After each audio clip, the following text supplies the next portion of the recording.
25 ਜੂਨ 1984 ਬੀਬੀਆਂ ਧਾਹਾਂ ਮਾਰ ਕੇ ਰੋ ਰਹੀਆਂ ਸਨ। ਵਾਹਿਗੁਰੂ ਜੀ ਕਾ ਖਾਲਸਾ, ਵਾਹਿਗੁਰੂ ਜੀ ਕੀ ਫਤਿਹ। ਅੱਜ ਸਵੇਰੇ ਸ੍ਰੀ ਦਰਬਾਰ ਸਾਹਿਬ ਦੇ ਦੁਆਰ ਚੋਣਵੀਆਂ ਸੰਗਤਾਂ ਲਈ 7 ਤੋਂ 9 ਵਜੇ ਤੱਕ ਕੇਵਲ 2 ਘੰਟੇ ਲਈ ਖੋਲ੍ਹੇ ਗਏ। ਜ਼ਿਲ੍ਹਾ ਪ੍ਰਸ਼ਾਸਨ ਨੇ ਸ਼ਹਿਰ ਵਿੱਚੋਂ 294 ਸ਼ਰਧਾਲੂਆਂ ਨੂੰ ਦਰਸ਼ਨ ਕਰਾਉਣੇ ਸਨ। ਅਸੀਂ ਸਥਾਨਕ ਪੱਤਰਕਾਰ, ਕਈ ਵਾਰ ਡਿਪਟੀ ਕਮਿਸ਼ਨਰ ਅਤੇ ਹੋਰ ਅਧਿਕਾਰੀਆਂ ਪਾਸ ਰੋਸ ਪ੍ਰਗਟ ਕਰ ਚੁੱਕੇ ਸੀ ਕਿ ਦਿੱਲੀ ਜਾਂ ਚੰਡੀਗੜ੍ਹ ਤੋਂ ਪ੍ਰੈਸ ਨੂੰ ਸਰਕਾਰ ਵਾਰ-ਵਾਰ ਸ੍ਰੀ ਦਰਬਾਰ ਸਾਹਿਬ ਲਿਆ ਰਹੀ ਹੈ ਤਾਂ ਜੋ ਆਪਣੇ ਮਤਲਬ ਦੀਆਂ ਖਬਰਾਂ ਲੁਕਾ ਸਕੇ। ਪਰ ਸਾਨੂੰ ਕਿਉਂ ਰੋਕਿਆ ਹੈ? ਕੁਝ ਦਿਨ ਪਹਿਲਾਂ ਕੇਂਦਰੀ ਮੰਤਰੀ ਸ੍ਰੀ ਬੂਟਾ ਸਿੰਘ ਅਤੇ ਰਾਸ਼ਟਰਪਤੀ ਦੇ ਪ੍ਰੈਸ ਸਕੱਤਰ ਸਰਦਾਰ ਤਰਲੋਚਨ ਸਿੰਘ ਨੂੰ ਸਰਕਟ ਹਾਊਸ ਮਿਲ ਕੇ ਵੀ ਪੱਤਰਕਾਰਾਂ ਨੇ ਸਖਤ ਰੋਸ ਪ੍ਰਗਟ ਕੀਤਾ ਸੀ ਤੇ ਉਹਨਾਂ ਕਿਹਾ ਸੀ ਕਿ ਸਾਡਾ ਰੋਸ ਸਰਕਾਰ ਪਾਸ ਪਹੁੰਚਾ ਦੇਣਗੇ, ਪਰ ਵਿਅਰਥ। ਕੱਲ੍ਹ ਡੀਸੀ ਸਾਹਿਬ ਨੇ ਸਾਨੂੰ ਕਿਹਾ ਕਿ ਇਹਨਾਂ 200 ਸੰਗਤਾਂ ਨਾਲ ਤੁਹਾਨੂੰ ਵੀ ਦਰਬਾਰ ਸਾਹਿਬ ਅੰਦਰ ਭੇਜ ਦਿਆਂਗੇ। ਸਵੇਰੇ 6 ਵਜੇ ਹੀ 2-2.5 ਹਜ਼ਾਰ ਸੰਗਤਾਂ ਕੋਤਵਾਲੀ ਇਕੱਤਰ ਹੋ ਗਈਆਂ, ਜਿੱਥੋਂ ਫੌਜ ਨੇ ਇਹਨਾਂ ਨੂੰ ਸ੍ਰੀ ਦਰਬਾਰ ਸਾਹਿਬ ਦੇ ਦਰਸ਼ਨ ਕਰਨ ਲਈ ਸੰਗੀਨਾਂ ਦੀ ਛਾਂ ਹੇਠਾਂ ਲੈ ਕੇ ਜਾਣਾ ਸੀ। ਅਸੀਂ ਕਈ ਪੱਤਰਕਾਰ ਵੀ ਇੱਥੇ ਪਹੁੰਚ ਗਏ। ਚੰਡੀਗੜ੍ਹ ਤੋਂ ਟ੍ਰਿਬਿਊਨ ਦੇ ਵਿਸ਼ੇਸ਼ ਪ੍ਰਤੀਨਿਧ ਸ੍ਰੀ AS ਪਰਾਸ਼ਰ ਵੀ ਇੱਥੇ ਆਏ ਸਨ। ਇਹਨਾਂ ਸੰਗਤਾਂ ਵਿੱਚ ਸ੍ਰੀ ਦਰਬਾਰ ਸਾਹਿਬ ਦੇ ਸਾਬਕਾ ਹੈੱਡ ਗ੍ਰੰਥੀ ਗਿਆਨੀ ਚੇਤ ਸਿੰਘ ਜੀ ਵੀ ਸ਼ਾਮਲ ਸਨ। ਉਹਨਾਂ 30 ਸਾਲ ਸ੍ਰੀ ਦਰਬਾਰ ਸਾਹਿਬ ਦੀ ਸੇਵਾ ਕੀਤੀ ਹੈ, ਪਰ ਇਸ ਫੌਜੀ ਰਾਜ ਵਿੱਚ ਉਹਨਾਂ ਨੂੰ ਵੀ ਪਿਛਲੇ 22 ਦਿਨ ਦਰਸ਼ਨ ਕਰਨ ਦੀ ਆਗਿਆ ਨਹੀਂ ਦਿੱਤੀ ਗਈ ਸੀ। ਇਕੱਤਰ ਹੋਈਆਂ ਇਹਨਾਂ ਸੰਗਤਾਂ ਨੂੰ ਫੌਜ ਅਤੇ ਨੀਮ ਫੌਜੀ ਫੋਰਸ ਦੇ ਪਹਿਰੇ ਹੇਠ ਜਲ੍ਹਿਆਂਵਾਲਾ ਬਾਗ ਤੱਕ, ਜਿੱਥੇ ਕੰਡੇਦਾਰ ਤਾਰ ਦੀ ਵਾੜ ਲੱਗੀ ਹੋਈ ਸੀ, ਕਤਾਰਾਂ ਵਿੱਚ ਲਿਜਾਇਆ ਗਿਆ। ਸੰਗਤਾਂ ਸ਼ਾਂਤਮਈ ਤਰੀਕੇ ਨਾਲ ਸਤਨਾਮ ਦਾ ਜਾਪ ਕਰ ਰਹੀਆਂ ਸਨ। ਇੱਥੇ ਤਲਾਸ਼ੀ ਲੈ ਕੇ ਇਕੱਲੇ ਨੂੰ ਅੱਗੇ ਜਾਣ ਦਿੱਤਾ ਗਿਆ। ਅੱਗੋਂ ਫਿਰ ਕਟੜਾ ਆਹਲੂਵਾਲੀਆ ਦੇ ਸਾਹਮਣੇ, ਜਿੱਥੇ ਸ਼੍ਰੋਮਣੀ ਕਮੇਟੀ ਦਾ ਸਾਈਕਲ ਸਟੈਂਡ ਹੈ, ਕੰਡੇਦਾਰ ਤਾਰ ਲੱਗੀ ਹੋਈ ਸੀ। ਇੱਥੋਂ ਅੰਦਰ ਕਤਾਰਾਂ ਵਿੱਚ ਜਾਣ ਦਿੱਤਾ ਗਿਆ। ਅੱਗੋਂ ਸੰਗਤਾਂ ਸ੍ਰੀ ਦਰਬਾਰ ਸਾਹਿਬ ਦੇ ਦਰਸ਼ਨਾਂ ਲਈ ਖੁਸ਼ੀ ਵਿੱਚ ਦੌੜ ਕੇ ਮੁੱਖ ਦੁਆਰ ਤੱਕ ਪਹੁੰਚੀਆਂ, ਜਿੱਥੇ ਫੇਰ ਤਲਾਸ਼ੀ ਲੈ ਕੇ ਅੰਦਰ ਜਾਣ ਦਿੱਤਾ ਗਿਆ। ਕਿਸੇ ਨੂੰ ਕੈਮਰਾ ਆਦਿ ਅੰਦਰ ਲੈ ਕੇ ਜਾਣ ਦੀ ਆਗਿਆ ਨਹੀਂ ਸੀ। ਸੰਗਤਾਂ ਵਿੱਚ ਭਾਰੀ ਗਿਣਤੀ ਵਿੱਚ ਹਿੰਦੂ ਵੀਰ ਅਤੇ ਬੀਬੀਆਂ ਵੀ ਸਨ। ਸ੍ਰੀ ਦਰਬਾਰ ਸਾਹਿਬ ਦੇ ਦਰਸ਼ਨ ਕਰਨ ਦੀ ਖੁਸ਼ੀ ਕੁਝ ਮਿੰਟ ਹੀ ਰਹੀ। ਪਰਿਕਰਮਾ ਅੰਦਰ ਪ੍ਰਵੇਸ਼ ਕਰਦਿਆਂ ਹੀ ਤਬਾਹੀ ਵੇਖ ਕੇ ਸੰਗਤਾਂ ਦੇ ਕਲੇਜੇ ਵਿੱਚੋਂ ਇੱਕਦਮ ਧਾਰ ਨਿਕਲਦੀ ਸੀ। ਭਾਵੇਂ ਪਿਛਲੇ ਕੁਝ ਦਿਨਾਂ ਵਿੱਚ ਦਿਨ ਰਾਤ ਇੱਕ ਕਰਕੇ ਮਿਲਟਰੀ ਅਤੇ ਲੋਕ ਨਿਰਮਾਣ ਵਿਭਾਗ ਵੱਲੋਂ ਮਿਸਤਰੀ ਰਾਜ, ਮਜ਼ਦੂਰ, ਪੇਂਟਰ ਆਦਿ ਲਗਾ ਕੇ ਗੋਲੀਆਂ ਦੇ ਨਿਸ਼ਾਨ ਸੀਮੈਂਟ ਨਾਲ ਪੈਚ ਵਰਕ ਕਰਕੇ ਉੱਪਰ ਰੰਗ ਕਰ ਦਿੱਤਾ ਗਿਆ ਸੀ। ਫਿਰ ਵੀ ਫੌਜ ਨੇ ਜੋ ਕੁਝ ਕੀਤਾ ਸੀ ਉਹ ਆਪਣੇ ਆਪ ਮੂੰਹੋਂ ਬੋਲ ਰਿਹਾ ਸੀ। ਪਰਿਕਰਮਾ ਦੇ ਆਸੇ-ਪਾਸੇ ਕਮਰਿਆਂ ਵਿੱਚੋਂ ਨਿਕਲਦੀ ਅੱਗ, ਸੜੇ ਹੋਏ ਦਰਵਾਜ਼ਿਆਂ, ਬਾਰੀਆਂ, ਬੁੰਗਾ ਰਾਮਗੜ੍ਹੀਆ ਉੱਤੋਂ ਤੋਪਾਂ ਦੇ ਗੋਲਿਆਂ ਦੇ ਨਿਸ਼ਾਨ ਅਤੇ ਹੇਠਲੇ ਕਮਰਿਆਂ ਵਿੱਚੋਂ ਆ ਰਹੀ ਸੜਿਆਂਦ, ਟੈਂਕਾਂ ਨਾਲ ਸੰਗਮਰਮਰ ਦੇ ਫਰਸ਼ ਦੀ ਤਬਾਹੀ ਸਰਕਾਰ ਛੁਪਾ ਨਹੀਂ ਸਕੀ ਸੀ। ਸ੍ਰੀ ਅਕਾਲ ਤਖਤ ਸਾਹਿਬ ਦੀ ਢਹਿ ਢੇਰੀ ਪਾਵਨ ਇਮਾਰਤ ਅਤੇ ਦਰਸ਼ਨੀ ਡਿਉੜੀ ਵਿਖੇ ਤੋਪਾਂ ਦੇ ਗੋਲਿਆਂ ਨਾਲ ਬਰਬਾਦੀ ਵੇਖ ਕੇ ਹਰ ਸਿੱਖ ਦੇ ਹਿਰਦੇ ਵਿੱਚ ਇੱਕ ਚੀਸ, ਇੱਕ ਦਰਦ, ਇੱਕ ਆਹ ਉੱਠਦੀ। ਮੈਂ ਵੇਖਿਆ ਕਈ ਸੰਗਤਾਂ, ਵਿਸ਼ੇਸ਼ ਕਰਕੇ ਬੀਬੀਆਂ, ਧਾਹਾਂ ਮਾਰ ਕੇ ਇਉਂ ਰੋ ਰਹੀਆਂ ਸਨ ਜਿਵੇਂ ਕੋਈ ਆਪਣਾ ਅਤ ਨਜ਼ਦੀਕੀ ਬੜਾ ਪਿਆਰਾ ਮਰ ਗਿਆ ਹੋਵੇ। ਹਿੰਦੂ ਬਜ਼ੁਰਗ ਸ੍ਰੀ ਗੁਰਦਿਆਲ ਚੰਦ, ਜਿਨ੍ਹਾਂ ਨੂੰ ਸਾਰੇ ਭਗਤ ਜੀ ਕਹਿ ਕੇ ਸਤਿਕਾਰਦੇ ਹਨ, ਮੇਰੇ ਅੱਗੇ ਸਨ। ਉਹ ਨੇਮ ਨਾਲ ਅੰਮ੍ਰਿਤ ਵੇਲੇ ਸ੍ਰੀ ਦਰਬਾਰ ਸਾਹਿਬ ਦੇ ਦਰਸ਼ਨ ਕਰਨ ਜਾਂਦੇ ਸਨ ਅਤੇ ਬੜੀ ਹੀ ਗੁਰਬਾਣੀ ਉਹਨਾਂ ਨੂੰ ਜ਼ੁਬਾਨੀ ਯਾਦ ਹੈ। ਮੈਂ ਵੇਖਿਆ ਉਹ ਬੱਚਿਆਂ ਵਾਂਗ ਰੋ ਰਹੇ ਸਨ। ਦਰਬਾਰ ਸਾਹਿਬ ਅੰਦਰ ਪ੍ਰਵੇਸ਼ ਕਰਨ ਸਮੇਂ ਸ਼ਰਧਾ ਨਾਲ ਉਹ ਦਹਲੀਜ਼ ਤੇ ਮੱਥਾ ਰੱਖ ਕੇ ਰੋ ਰਹੇ ਸਨ। ਉਹਨਾਂ ਦੀਆਂ ਅੱਖਾਂ ਹੰਝੂਆਂ ਦੀ ਵਰਖਾ ਕਰ ਰਹੀਆਂ ਸਨ। ਮੈਂ ਖੁਦ ਵੀ ਕਈ ਵਾਰ ਰੋਇਆ। ਕਈ ਬੰਬਾਂ ਦੀ ਮਾਰ ਨਾਲ ਪਰਿਕਰਮਾ ਦੇ ਆਸੇ-ਪਾਸੇ ਵਾਲੇ ਸੜੇ ਹੋਏ ਕਮਰੇ ਵੇਖ ਰਹੇ ਸਨ। ਕੋਈ ਕਹਿੰਦਾ ਕਿ ਇਸ ਕਮਰੇ ਵਿੱਚ ਫਲਾਣਾ ਰਹਿੰਦਾ ਸੀ, ਇੱਥੇ ਫਲਾਣਾ ਰਹਿੰਦਾ ਸੀ, ਆਦਿ। ਇਹ ਸਭ ਵੇਖ ਕੇ ਸੰਗਤਾਂ ਸਰਕਾਰ ਦੇ ਇਸ ਝੂਠੇ ਦਾਅਵੇ ਕਿ ਸ੍ਰੀ ਦਰਬਾਰ ਸਾਹਿਬ ਨੂੰ ਕੋਈ ਨੁਕਸਾਨ ਨਹੀਂ ਪੁੱਜਾ ਦੀ ਖਿੱਲੀ ਉਡਾ ਰਹੀਆਂ ਸਨ। ਕਈ ਸ੍ਰੀ ਦਰਬਾਰ ਸਾਹਿਬ ਦੀ ਪਾਵਨ ਇਮਾਰਤ ਤੇ ਗੋਲੀਆਂ ਦੇ ਲੱਗੇ ਸੈਂਕੜੇ ਨਿਸ਼ਾਨ ਸੁਨਹਿਰੀ ਪੱਤਰਿਆਂ ਤੋਂ ਸੰਗਮਰਮਰ ਦੀ ਦੀਵਾਰ ਅਤੇ ਨਿਕਾਸ਼ੀ ਉੱਤੇ ਵੀ ਲੱਗੇ ਸਨ ਨੂੰ ਗਿਣ ਰਹੇ ਸਨ। ਕੋਈ ਫੌਜ ਨੂੰ ਬੁਰਾ ਭਲਾ ਕਹਿ ਰਿਹਾ ਸੀ, ਕੋਈ ਇੰਦਰਾ ਗਾਂਧੀ ਦੀ ਨੁਕਤਾਚੀਨੀ ਕਰ ਰਿਹਾ ਸੀ। ਸ੍ਰੀ ਦਰਬਾਰ ਸਾਹਿਬ ਅੰਦਰ ਅਨੇਕਾਂ ਉਹ ਗੁਆਂਢੀ ਮਿੱਤਰ ਅਤੇ ਜਾਣ ਪਹਿਚਾਣ ਵਾਲੇ ਵੀ ਮਿਲੇ ਜਿਨ੍ਹਾਂ ਦੇ ਘਰ ਆਸੇ-ਪਾਸੇ ਦੇ ਗਲੀ ਮੁਹੱਲਿਆਂ ਵਿੱਚ ਸਨ। ਹਰ ਕੋਈ ਰੋਣ ਹਾਕਾ ਹੋ ਕੇ ਇੱਕ ਦੂਜੇ ਦਾ ਹਾਲ ਪੁੱਛਦਾ। ਕਈਆਂ ਦਾ ਹਜ਼ਾਰਾਂ ਲੱਖਾਂ ਰੁਪਏ ਦਾ ਨੁਕਸਾਨ ਹੋ ਗਿਆ ਸੀ। ਇਹਨਾਂ ਵਿੱਚ ਬਹੁਤੇ ਭਿੰਡਰਾਂ ਵਾਲੇ ਦੀ ਸਖਤ ਨੁਕਤਾਚੀਨੀ ਕਰ ਰਹੇ ਸਨ ਕਿ ਖਾਲਿਸਤਾਨ ਬਣਾਉਂਦੇ ਨੇ ਸਾਰੀ ਕੌਮ ਦਾ ਸਤਿਆਨਾਸ਼ ਕਰਕੇ ਰੱਖ ਦਿੱਤਾ ਹੈ। ਇਹ ਹਮਲਾ ਸਿਰਫ ਉਹਨਾਂ ਕਾਰਨ ਹੋਇਆ ਹੈ, ਨਹੀਂ ਤਾਂ ਸ੍ਰੀ ਦਰਬਾਰ ਸਾਹਿਬ ਤੇ ਸ੍ਰੀ ਅਕਾਲ ਤਖਤ ਸਾਹਿਬ ਨੂੰ ਕੀ ਖਤਰਾ ਸੀ, ਪਹਿਲਾਂ ਕਿਉਂ ਨਾ ਹੋਇਆ। ਉਹ ਕਹਿ ਰਹੇ ਸਨ ਗਿਆਨੀ ਜਰਨੈਲ ਸਿੰਘ ਜੀ ਨੂੰ ਸ੍ਰੀ ਅਕਾਲ ਤਖਤ ਵਿਖੇ ਰਹਿਣ ਅਤੇ ਕੰਪਲੈਕਸ ਵਿੱਚ ਮੋਰਚੇ ਬਣਾਉਣ ਅਤੇ ਹਥਿਆਰ ਇਕੱਠੇ ਕਰਨ ਦਾ ਕੀ ਹੱਕ ਸੀ। ਜੇ ਸਰਕਾਰ ਨਾਲ ਲੜਨਾ ਹੀ ਸੀ ਤਾਂ ਬਾਹਰ ਜਾ ਕੇ ਮੈਦਾਨ ਵਿੱਚ ਲੜਦੇ। ਇਸ ਅਤ ਪਾਵਨ ਅਸਥਾਨ ਦੀ ਬੇਅਦਬੀ ਅਤੇ ਤਬਾਹੀ ਲਈ ਬਹੁਤੇ ਉਹਨਾਂ ਨੂੰ ਹੀ ਜ਼ਿੰਮੇਵਾਰ ਠਹਿਰਾ ਰਹੇ ਸਨ। ਕਈ ਕਹਿਣ ਲੱਗੇ ਕਿ ਇਹ ਤਾਂ ਸਰਕਾਰ ਦੀ ਇੱਕ ਗਿਣੀ ਮਿੱਥੀ ਸਾਜ਼ਿਸ਼ ਨਾਲ ਹਮਲਾ ਕੀਤਾ ਗਿਆ ਹੈ ਤਾਂ ਜੋ ਦੇਸ਼ ਦੀ ਬਹੁ ਗਿਣਤੀ ਨੂੰ ਖੁਸ਼ ਕੀਤਾ ਜਾ ਸਕੇ ਅਤੇ ਸਿੱਖਾਂ ਨੂੰ ਬੁਰੀ ਤਰ੍ਹਾਂ ਦਬਾ ਦਿੱਤਾ ਜਾਏ। ਸਰਕਾਰ ਨੇ ਜੇਕਰ ਗਿਆਨੀ ਜਰਨੈਲ ਸਿੰਘ ਭਿੰਡਰਾਂ ਵਾਲਿਆਂ ਅਤੇ ਉਹਨਾਂ ਦੇ ਸਾਥੀਆਂ ਨੂੰ ਹੀ ਪਕੜਨਾ ਹੁੰਦਾ, ਉਹ ਤਾਂ ਦਿਨ ਵੇਲੇ ਸਾਰਾ ਸਮਾਂ ਲੰਗਰ ਦੀ ਇਮਾਰਤ ਤੇ ਰਹਿੰਦੇ ਸਨ। ਕਰਫਿਊ ਤਾਂ ਅੰਮ੍ਰਿਤਸਰ ਲੱਗਾ ਹੀ ਰਹਿੰਦਾ ਸੀ। ਕਿਸੇ ਵੇਲੇ ਅਚਾਨਕ ਲੰਗਰ ਨੂੰ ਘੇਰਾ ਪਾ ਕੇ ਉਹਨਾਂ ਨੂੰ ਗ੍ਰਿਫਤਾਰ ਕੀਤਾ ਜਾ ਸਕਦਾ ਸੀ।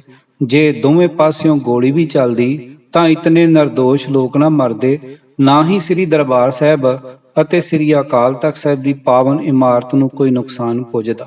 ਭਿੰਡਰਾਂ ਵਾਲਿਆਂ ਦੇ ਕਈ ਪ੍ਰਸ਼ੰਸਕ ਉਹਨਾਂ ਦੀ ਨੁਕਤਾਚੀਨੀ ਕਰ ਰਹੇ ਸਨ ਅਤੇ ਜੋ ਪਹਿਲਾਂ ਨੁਕਤਾਚੀਨੀ ਕਰਦੇ ਹੁੰਦੇ ਸਨ ਹੁਣ ਪ੍ਰਸ਼ੰਸਾ ਕਰ ਰਹੇ ਸਨ। ਅਜੀਬ ਗੱਲ ਹੈ ਕਿ ਸਮੇਂ ਦੇ ਨਾਲ ਬੰਦਾ ਕਿੰਨਾ ਬਦਲ ਜਾਂਦਾ ਹੈ। ਇੱਕ ਹੋਰ ਸੱਜਣ ਸਰਦਾਰ ਮਨੋਹਰ ਸਿੰਘ ਜੋ ਲਾਗੇ ਹੀ ਇੱਕ ਮੁਹੱਲੇ ਵਿੱਚ ਰਹਿੰਦੇ ਹਨ ਨੇ ਦੱਸਿਆ ਕਿ ਜਿਸ ਦਿਨ ਤੋਂ ਇਹ ਐਕਸ਼ਨ ਹੋਇਆ ਹੈ ਰਾਤ ਨੂੰ ਅੱਧੀ ਰਾਤ ਤੱਕ ਅਸਮਾਨ ਇਸ ਤਰ੍ਹਾਂ ਲਾਲ ਰਹਿੰਦਾ ਹੈ ਜਿਵੇਂ ਸੂਰਜ ਛਿਪਣ ਵੇਲੇ ਲਾਲੀ ਰਹਿੰਦੀ ਹੈ। ਉਹਨਾਂ ਦੇ ਆਖਣ ਅਨੁਸਾਰ ਇਤਨੇ ਜ਼ੁਲਮ ਵੇਖ ਕੇ ਅਸਮਾਨ ਵੀ ਖੂਨ ਦੇ ਹੰਝੂ ਵਹਾ ਰਿਹਾ ਹੈ। ਸ੍ਰੀ ਦਰਬਾਰ ਸਾਹਿਬ ਅੰਦਰ ਸਦੀਆਂ ਤੋਂ ਸੈਂਕੜੇ ਨਹੀਂ ਹਜ਼ਾਰਾਂ ਹੀ ਕਬੂਤਰ ਹਮੇਸ਼ਾ ਹੀ ਗੁਟਰਗੂ ਕਰਦੇ ਦਿਖਾਈ ਦਿੰਦੇ ਹਨ, ਪਰ ਅੱਜ ਕਿਧਰੇ ਵੀ ਕੋਈ ਕਬੂਤਰ ਦਿਖਾਈ ਨਹੀਂ ਦਿੱਤਾ। ਫੌਜ ਦੇ ਜ਼ੁਲਮਾਂ ਨਾਲ ਦਹਿਸ਼ਤ ਨਾਲ ਆਮ ਲੋਕੀ ਹੀ ਦਹਿਸ਼ਤ ਜ਼ਦਾ ਨਹੀਂ ਹੋਏ, ਸਗੋਂ ਕਬੂਤਰ ਤੱਕ ਵੀ ਇੱਥੋਂ ਉੱਡ ਗਏ ਹਨ। ਪਰ ਕਰਮਾਂ ਤੋਂ ਲੰਗਰ ਵੱਲ, ਸਰਾਂ ਜਾਂ ਮੰਜੀ ਸਾਹਿਬ ਵੱਲ ਜਾਣ ਦੀ ਆਗਿਆ ਨਹੀਂ ਸੀ। ਕਈ ਬੜੀ ਹੀ ਉਤਸੁਕਤਾ ਨਾਲ ਇਸ ਪਾਸੇ ਪਰਕਰਮਾਂ ਵਿੱਚ ਲੱਗੀ ਜਾਲੀ ਜਾਂ ਉੱਪਰੋਂ ਦੀ ਸਰਾਂ ਵੱਲ ਜਿੱਥੇ ਪੁਰਾਣਾ ਲੰਗਰ ਹੁੰਦਾ ਸੀ ਵੇਖ ਰਹੇ ਸਨ, ਕਿਉਂਕਿ ਇੱਥੇ ਹਾਲੇ ਤੱਕ ਕਈ ਇਨਸਾਨੀ ਪਿੰਜਰ, ਹੱਡੀਆਂ ਜਾਂ ਲਹੂ ਭਿੱਜੇ ਕੱਪੜੇ, ਦਸਤਾਰਾਂ, ਕਿਰਪਾਨਾਂ ਆਦਿ ਪਏ ਸਨ। ਪਰ ਇੱਧਰ ਅੱਗੇ ਭਾਰੀ ਗਿਣਤੀ ਵਿੱਚ ਫੌਜੀ ਜਵਾਨ ਰਾਈਫਲਾਂ ਤਾਣ ਕੇ ਖੜੇ ਸਨ ਤਾਂ ਜੋ ਕੋਈ ਇਸ ਪਾਸੇ ਵੱਲ ਨਾ ਆਏ। ਸਰਾਵਾਂ ਦੇ ਸਾਹਮਣੇ ਵਾਲੀ ਸੜਕ ਤੇ ਅਨੇਕਾਂ ਹੀ ਫੌਜੀ ਗੱਡੀਆਂ ਖੜੀਆਂ ਸਨ। ਕਈ ਫੌਜੀਆਂ ਪਾਸ ਵਾਇਰਲੈਸ ਸੈੱਟ ਵੀ ਵੇਖੇ ਗਏ।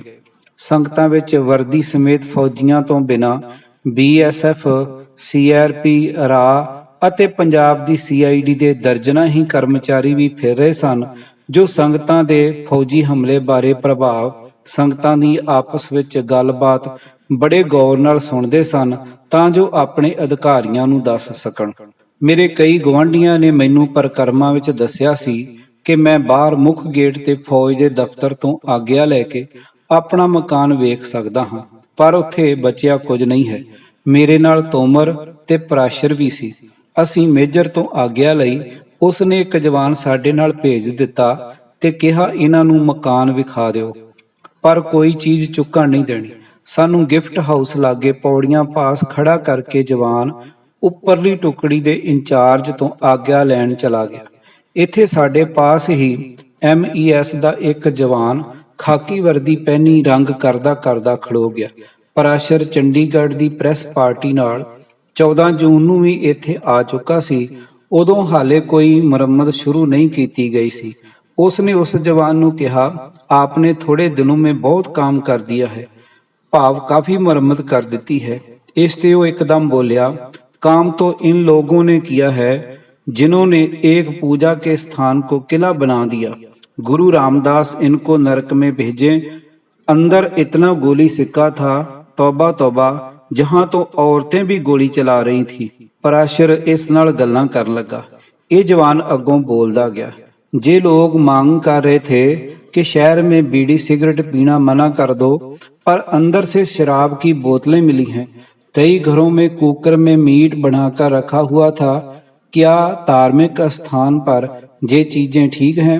उस दियां गल्लां सुन के मैं मन ही मन विच कहा कि इन्हां दे दिलां विच सिखां प्रति कितनी नफरत भरी पई है। सोचिया कि जवाब देवां ते दसां कि सिख धर्म विच तंबाकू कराहत है, पर मीट खाण दी मनाही नहीं। फिर सोचिया कि किते गुस्से विच आके गोली ही ना मार देण, जां घर दा माड़ा मोटा समान जो बचिया है उस नूं ਅੱਗ ही ना लगा देण। इस करके चुप रहना ही मुनासिब समझिया। दूजा जवान उपरों आ गया। ਅਸੀਂ ਸਾਰੇ ਘਰ ਗਏ। मैं अपने जिंदरे लगा के आया सी। जिंदरे तां की कुंडे आदि भी पुट्टे होए सन। एक कमरे ਵਿੱਚ ਤਬਾਹ ਹੋਏ ਸਮਾਨ ਦਾ ਢੇਰ ਲੱਗਾ ਪਿਆ ਸੀ, ਜਿਵੇਂ ਕੂੜੇ ਦਾ ਢੇਰ ਹੋਵੇ। ਕੱਪੜਿਆਂ ਦੇ 6 ਅਟੈਚੀ ਗੈਪ ਸਨ। ਟੀਨ ਦਾ ਇੱਕ ਵੱਡਾ ਟਰੰਕ ਉਲਟਾ ਹੋਇਆ ਪਿਆ ਸੀ। ਤੋਮਰ ਨੇ ਸਿੱਧਾ ਕੀਤਾ, ਖਾਲੀ ਸੀ। ਸਾਰੀਆਂ ਅਲਮਾਰੀਆਂ ਖਾਲੀ ਸਨ, ਜਿਨ੍ਹਾਂ ਵਿੱਚ TV set, transistor, tape recorder, Sant Harchand Singh Longowal ਦੀ ਜੀਵਨੀ ਲਿਖਣ ਸਮੇਂ ਇੰਟਰਵਿਊ ਰਿਕਾਰਡ ਕੀਤੀਆਂ 5 ਟੇਪਾਂ, ਮੇਰੀ ਟਾਈਪ ਦੀ ਛੋਟੀ ਪੋਰਟੇਬਲ ਮਸ਼ੀਨ, ਜ਼ਰੂਰੀ ਕਿਤਾਬਾਂ, ਪਤਨੀ ਦੇ ਗਹਿਣੇ ਆਦਿ ਪਏ ਸਨ। ਕੁਝ ਵੀ ਨਹੀਂ ਦਿਖਾਈ ਦੇ ਰਿਹਾ ਸੀ। ਫਰਿੱਜ ਦੇ ਬਾਹਰ ਗੋਲੀਆਂ ਲੱਗੀਆਂ ਸਨ, ਅੰਦਰੋਂ ਤੋੜੀ ਪਈ ਸੀ। ਰਸੋਈ ਬਿਲਕੁਲ ਖਾਲੀ ਸੀ, ਕੋਈ ਬਰਤਨ ਤੇ ਬਾਕੀ ਸਮਾਨ ਨਹੀਂ ਸੀ। ਆਟੇ ਵਾਲਾ ਇੱਕ ਪੀਪਾ ਟੁੱਟਾ ਭੱਜਾ ਪਿਆ ਸੀ। ਵੱਡੇ ਪਲੰਗ ਪਏ ਸਨ, ਪਰ ਬਾਕੀ ਫਰਨੀਚਰ ਗਾਇਬ ਸੀ। ਦੋਨਾਂ ਕਮਰਿਆਂ ਵਿੱਚ ਛੱਤ ਦੇ ਪੱਖੇ ਲੱਗੇ ਸਨ। ਇੱਕ ਪੱਖੇ ਦੇ ਪਰਾਂ ਵਿੱਚ ਗੋਲੀਆਂ ਲੱਗੀਆਂ ਸਨ। ਮੈਂ ਸਾਰੇ ਨੁਕਸਾਨ ਲਈ ਮਾਨਸਿਕ ਤੌਰ ਤੇ ਪੂਰੀ ਤਰ੍ਹਾਂ ਤਿਆਰ ਸੀ, ਪਰ ਫਿਰ ਵੀ ਇਹ ਨਾਦਰਸ਼ਾਹੀ ਲੁੱਟ ਵੇਖ ਕੇ ਇੱਕ ਵਾਰੀ ਅੱਖਾਂ ਅੱਗੇ ਹਨੇਰਾ ਜਿਹਾ ਛਾ ਗਿਆ। ਮੇਰੇ ਲਾਗਲੇ ਗੁਆਂਢੀਆਂ ਦੇ ਸਾਰੇ ਸਮਾਨ ਦਾ ਇਹੋ ਹਾਲ ਸੀ। ਸਰਦਾਰ ਨਰਿੰਦਰਜੀਤ ਸਿੰਘ ਨੰਦਾ, ਭਾਈ ਹਰਚਰਨ ਸਿੰਘ ਜੀ, ਭਾਈ ਕੁਲਵੰਤ ਸਿੰਘ, ਭਾਈ ਗੁਰਮੇਲ ਸਿੰਘ, ਸਭਨਾਂ ਦਾ ਲੱਖਾਂ ਰੁਪਏ ਦਾ ਨੁਕਸਾਨ ਹੋ ਚੁੱਕਾ ਸੀ।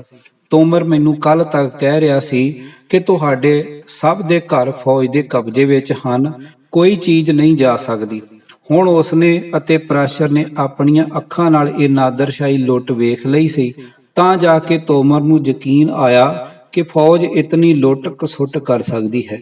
ਜਿਵੇਂ ਹਰ ਜੇਤੂ ਫੌਜ ਦੁਸ਼ਮਣਾਂ ਦੀ ਜਾਨੀ ਅਤੇ ਮਾਲੀ ਲੁੱਟਮਾਰ ਕਰਦੀ ਹੈ, ਸਾਡੀ ਫੌਜ ਵੀ ਇੱਥੇ ਜੇਤੂ ਰਹੀ ਸੀ, ਇਸ ਲਈ ਲੁੱਟਮਾਰ ਕਰਨਾ ਇਹਨਾਂ ਦਾ ਹੱਕ ਬਣਦਾ ਸੀ। ਡਿਪਟੀ ਕਮਿਸ਼ਨਰ ਪਾਸ ਕਲੇਮ ਭਰਨ ਦਾ ਅੱਜ ਆਖਰੀ ਦਿਨ ਸੀ। ਸ੍ਰੀ ਦਰਬਾਰ ਸਾਹਿਬ ਤੋਂ ਆ ਕੇ ਮੈਂ ਕੋਤਵਾਲੀ ਪੁਲਿਸ ਪਾਸ ਇਸ ਨੁਕਸਾਨ ਦੀ ਰਿਪੋਰਟ ਲਿਖਵਾਈ। ਡੀਸੀ ਦਫ਼ਤਰ ਤੋਂ ਛਪੇ ਹੋਏ ਫਾਰਮ ਲਿਆ ਕੇ ਛੇਤੀ ਨੁਕਸਾਨ ਹੋਏ ਸਮਾਨ ਦੀ ਲਿਸਟ ਤੇ ਅੰਦਾਜ਼ਨ ਕੀਮਤ ਲਗਾ ਕੇ ਕਲੇਮ ਲਈ ਬਿਨੇ ਪੱਤਰ ਭਰ ਦਿੱਤਾ। ਸਰਕਾਰ ਦੀ ਪਹਿਲੀ ਪਾਲਿਸੀ ਅਨੁਸਾਰ ਕੰਪਲੈਕਸ ਵਿੱਚ ਰਹਿ ਰਹੇ ਕਿਸੇ ਵਿਅਕਤੀ ਨੂੰ ਕੋਈ ਮੁਆਵਜ਼ਾ ਨਹੀਂ ਮਿਲਣਾ ਸੀ। ਉਹਨਾਂ ਲਈ ਸਾਰੇ ਅੱਤਵਾਦੀ ਸਨ। ਮਾਰਚ 1985 ਵਿੱਚ ਦੁਬਾਰਾ ਦਰਖਾਸਤਾਂ ਮੰਗੀਆਂ ਤੇ ਸਭ ਨੇ ਫਿਰ ਪੁਲਿਸ ਦੀ ਰਿਪੋਰਟ ਦੀ ਕਾਪੀ ਲਗਾ ਕੇ ਦੁਬਾਰਾ ਕਲੇਮ ਭਰੇ, ਜੋ ਸਾਰੇ ਰੱਦ ਕਰ ਦਿੱਤੇ ਗਏ।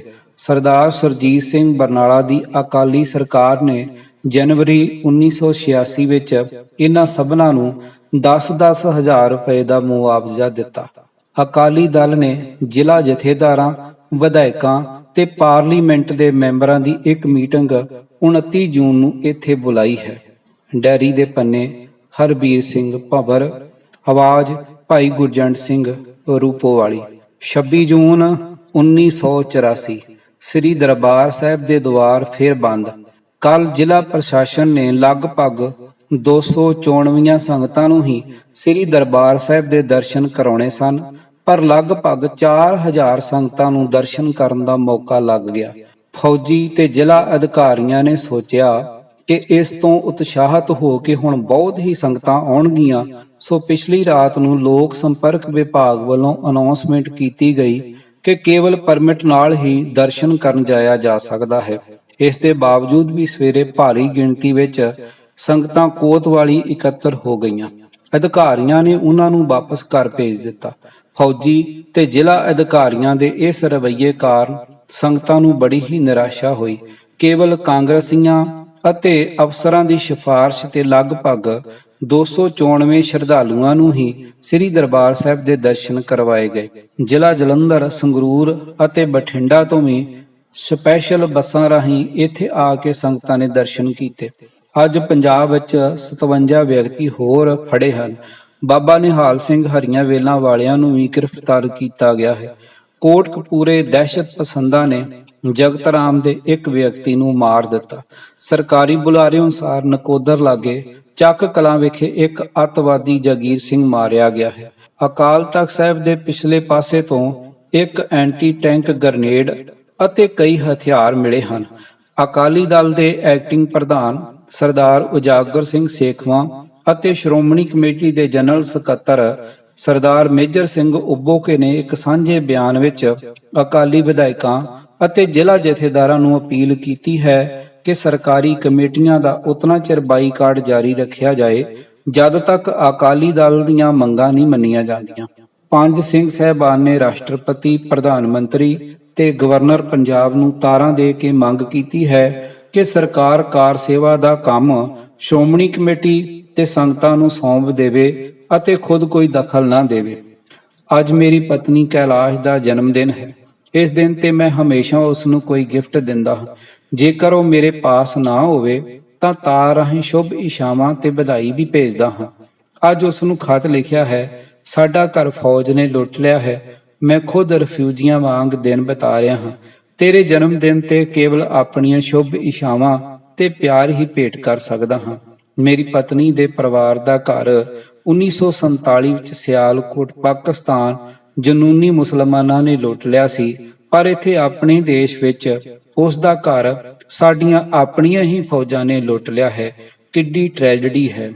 ਡਾਇਰੀ ਦੇ ਪੰਨੇ ਹਰਬੀਰ ਸਿੰਘ ਭਵਰ, ਆਵਾਜ਼ ਭਾਈ ਗੁਰਜੰਟ ਸਿੰਘ ਰੂਪੋਵਾਲੀ।